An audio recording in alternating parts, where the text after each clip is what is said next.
Okay, so market tengah sideway. Jadi agak-agak malam ni dia nak pecah ke mana? So kita tengok malam ni ke mana. Adakah dia masih lagi respect M30 yang terakhir kat situ ataupun dia junam buat zombie?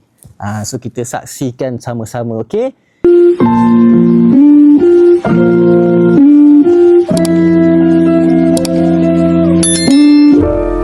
Okay guys, selamat petang kepada semua yang belajar ilmu follow arah. Okay, jadi semalam siapa yang dah tengok video saya, hari ni market dah bergerak guys. So kalau korang tengok video saya semalam, korang akan perasan yang saya tekankan direction follow arah kita lebih kepada buy follow arah. Sebab group A kita cakap buy, group B cakap buy. Okay, tapi untuk entry kita sekarang ni masih lagi mencari peluang-peluang untuk entry. So korang jangan risau, apa-apa entry korang hari ni kalau boleh mulakan dengan setup weekly sahaja dulu. Sebab hari ni bagi saya adalah agak slow, dia tak macam sebelum ni. Sekali bagi pergi terus. So kalau korang tengok pagi tadi pun gap dia dah berapa pips? Itu dah 1000 pip naik. Tahu tak, daripada start dia open ni naik sampai yang paling tertinggi high shadow ni 940 pip. Jauh guys, jauh. Jadi untuk goal ni kalau korang tengok dia dah buat tukar arah. Dia tukar arah kita, H4 yang kita nak tu dah ada.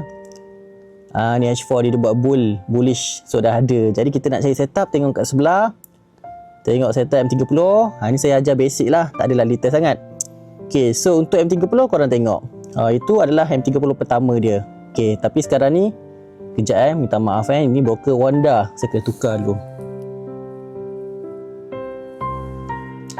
Okay, kita repeat lagi sekali. Sorry. Alright, so lagi sekali saya akan marking dekat H4 dulu. Weekly.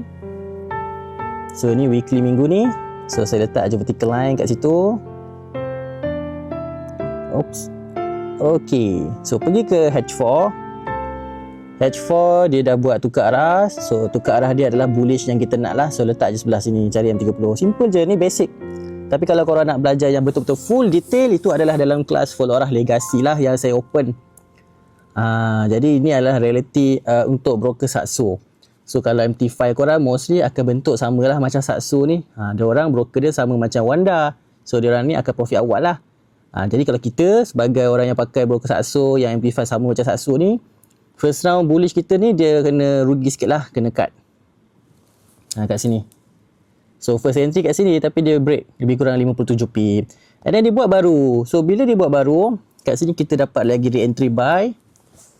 So kalau kita tengok kat sini size dia lebih kurang memang idaman kita lah, bawah 40 pip. So instant terus kat sini. Daripada sini tekan buy, naik.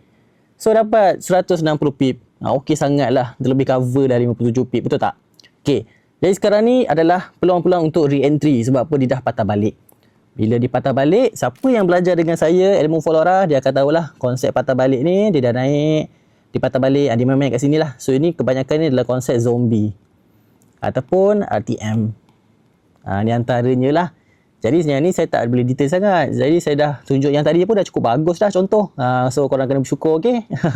Alright. So itu saja pada hari ni, tak banyak sangat. So kalau goal junam sekalipun tak ada masalah, sebab esok kita akan maintain cari setup weekly lagi sekali, reset balik. Tapi apa pun saya akan analisis untuk korang, jangan risau. Okay, so market tengah sideway. Jadi agak-agak malam ni dia nak pecah ke mana? So kita tengok malam ni ke mana, adakah dia masih lagi respect M30 yang terakhir kat situ ataupun dia junam buat zombie. So kita saksikan sama-sama, okay? Jadi segala apa-apa entry mesti bersertakan dengan risk dan reward yang kita dah ajarkan dekat korang. Okay, so ikut pesanan, insyaAllah entry korang akan selamat. Jadi semoga bermanfaat apa yang saya ajar korang pada petang ini. Okay.